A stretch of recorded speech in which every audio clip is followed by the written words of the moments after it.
Welcome to MMS TNPC academy. இன்னைக்கு நம்ம பார்க்க போகிற டாபிக் ஒருங்கிணைந்த குடிமை பணிகள் இந்திய தேசிய இயக்கம். இதில் யூனிட் 1ல் தேசிய மறுமலர்ச்சி பார்ட் 3 வீடியோ பார்க்க போகிறோம். 19ஆம் நூற்றாண்டின் சமூக சீர்திருத்த இயக்கங்கள். ஆல்ரெடி பார்ட் 1ல் பார்த்தீங்கன்னா பிரம்ம சமாஜம், ராஜாராம் மோகன் ராய் பற்றி ஃபுல் டீட்டெயில் பார்த்துருந்தோம். கேசவ் சந்திரசேன், தேவேந்திரநாத் தாகூர் பற்றியும் பார்த்துருந்தோம்.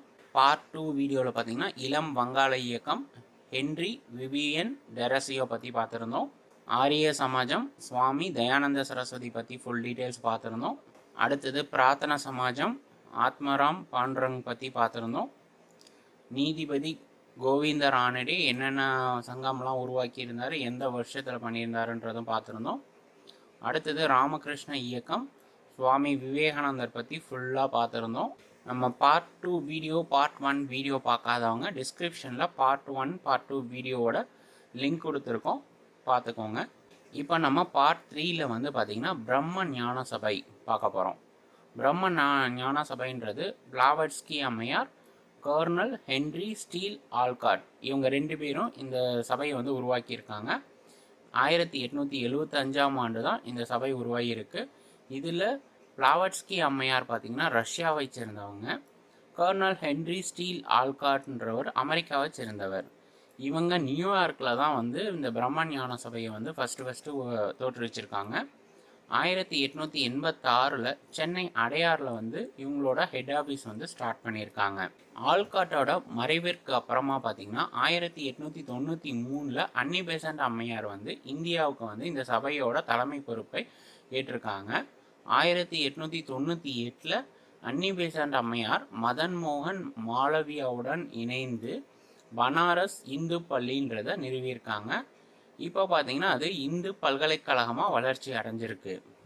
அன்னி பெசன்ட் அம்மையார் 1847ல் அயர்லாந்தில் பிறந்திருக்காங்க. பண்டிதர் ஈஸ்வர சந்திர வித்யாசாகர், இவர் பார்த்தீங்கன்னா 1820ல் வங்காளத்தில் மிட்னாப்பூரில் பிறந்திருக்காரு. வில்லியம் கோட்டை கல்லூரியில் வங்காள மொழித்துறையின் தலைமை பண்டிதராகவும் வேலை செஞ்சுட்டு இருந்திருக்காரு. பெதூன் பள்ளியை வந்து பார்த்திங்கன்னா ஜேடி பெதூன் என்பவரோட சேர்ந்து உருவாக்குறதுக்கு இவர் உறுதுணையாக இருந்திருக்காரு. கல்கத்தாவில் ரெட்ரோபொலிடன் அப்படின்ற கம்பெனியையும் இவர் வந்து ஸ்டார்ட் பண்ணியிருக்காரு.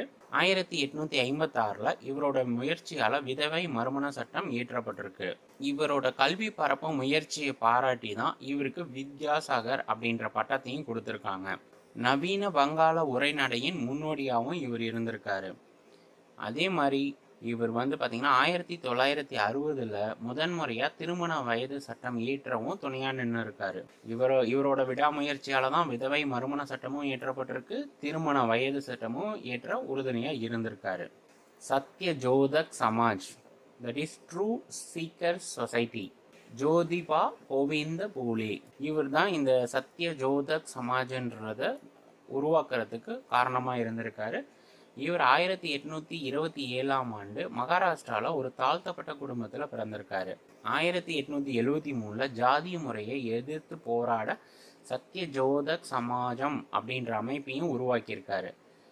இவரும் இவரோட மனைவி சாவித்ரி பாபுலே 2 பேரும் இணைந்து பூனாவில் முதல் பெண் கல்வியை வந்து 1852ல் வந்து உருவாக்கியிருக்காங்க. குலாம்கரி, அடிமைத்தனம் அப்படின்ற நூலையும் இவர் வந்து எழுதியிருக்காரு. முஸ்லிம் சீர்திருத்த இயக்கங்கள். முகமதிய இலக்கிய கழகம் 1863ல் கல்கத்தாவில் தோற்றுவிச்சிருக்காங்க. இந்த இயக்கம் பார்த்திங்கன்னா ஆங்கில வழி கல்வி, மேலை நாட்டு அறிவியலை வந்து பரப்பியிருக்காங்க.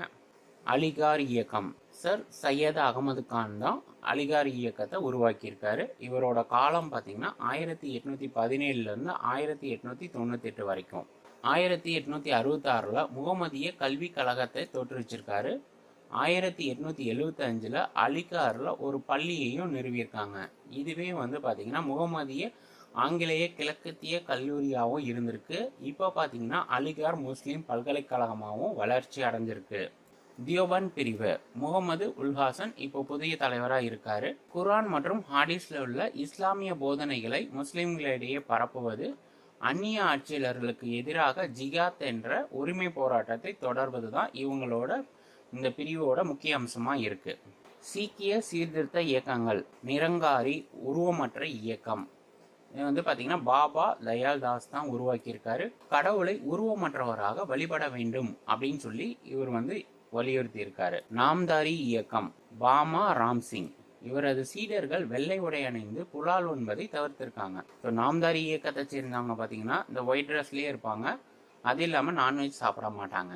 1870 லாகூர் மற்றும் அமிர்தசரஸில் துவங்கப்பட்ட சிங் சபாக்கள் சீக்கிய சமுதாயத்தை சீர்திருத்த முற்பட்டன.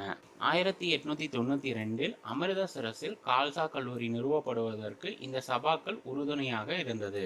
குருமுகி மற்றும் பஞ்சாபி இலக்கியத்தை இவை ஆதரித்தன. 1920 அகாலிகள் இயக்கம் துவங்கப்பட்டது. பார்சி சீர்திருத்த சங்கம் பிந்துஞ்சி நவ்ரோஜி எஸ் பெங்காலி 1815 பம்பாயில் இந்த இயக்கம் துவங்கப்பட்டது. ஜகத் மித்ரா என்ற மாத இதழை பிர்துஞ்சி நவ்ரோஜி நடத்தி வந்தார். ராஸ்கோதர் உண்மை விளிம்பி என்பது இதன் தாரக மந்திரமாக இருந்துள்ளது.